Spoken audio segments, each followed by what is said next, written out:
व्यंग रचना का शीर्षक है जन्माष्टमी की राजनीतिक शुभकामनाएं। उत्तर प्रदेश के मुख्यमंत्री योगी आदित्यनाथ जी की ओर से मेरे फोन पर जन्माष्टमी की शुभकामनाओं का संदेश मिला। हिंदी के तुच्छ व्यंग्य लेखक को देश के सबसे बड़े प्रदेश के मुख्यमंत्री का शुभकामना संदेश देखते ही लगा जैसे डीजल पेट्रोल मात्र 2-4 रुपये लीटर हो गए हों। भाई क्या बात है। शुभकामना संदेश 3 प्रकार के होते हैं: निस्वार्थ, व्यावसायिक और राजनीतिक। निस्वार्थ शुभकामना संदेश जहां आदान प्रदान वाले होते हैं, वहीं व्यावसायिक और राजनीतिक संदेश सिर्फ प्रदान वाले होते हैं।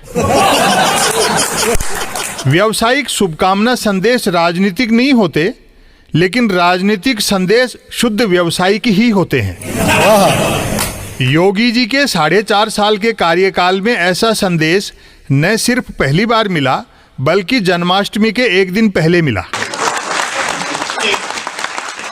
न तो मैं उत्तर प्रदेश का वोटर हूं और न उन्हें एक भी वोट दिला सकता हूं, फिर भी मुख्यमंत्री ने मुझे अपनी शुभकामनाओं के लायक क्यों समझा, वह भी ऐसे मतलबी समय में जब लोग घायल व्यक्ति की मदद करने के बजाय उसकी जेबें टटोलते हैं।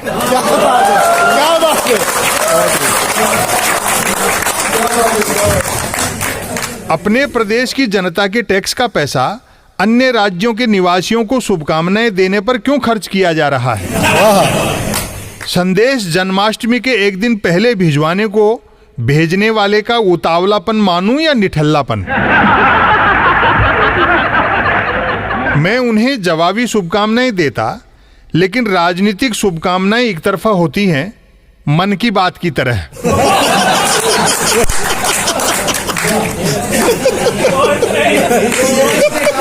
मुझे शुभकामनाएं देने के पीछे योगी आदित्यनाथ जी का कोई एजेंडा है, या यह वैसे ही है जैसे संतोषी माता वगैरह के 16 पोस्ट कार्ड लिखे जाते थे?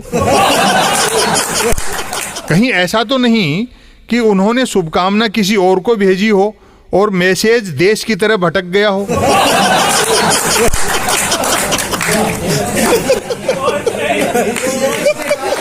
निरर्थक ई शुभकामनाओं के पीछे कहीं उन धंधेबाजों का हाथ तो नहीं है जो नवरात्रि में मात्र 9 रुपयों में 9 घंटे 9 मिनट 9 सेकंड की फ्री टॉक वैल्यू देते हैं? संदेश एक दिन पहले मिलने का तो कारण समझ में आता है कि नेटवर्क BSNL का इस्तेमाल किया गया है, सो यह सोचकर सप्तमी को भेजा होगा कि अष्टमी की आधी रात तक तो पहुंच ही जाएगा। लेकिन इन दिनों अपनी बिकवाली से घबराए BSNL ने चुस्ती फुर्ती दिखाई और तुरंत पहुंचा दिया। भाई क्या बात है। हो सकता है योगी सरकार जन्माष्टमी की शुभकामनाएं मुझे अपनी स्थापना के समय से ही भिजवाती रही हो, लेकिन मुझे पहला संदेश 4 साल बाद मिला हो, सरकारी मदद की तरह। इंडिया के डिजिटल होने से पहले त्योहारों की शुभकामनाएं कार्डों पत्रों के माध्यम से समाज का एक छोटा सा वर्ग देता लेता था। छुट्टा पूंजीवाद की वजह से कामनाएं बढ़ती गईं और शुभ घटता गया। लिहाजा शुभकामनाओं का फॉर्मेट भी बदलता गया।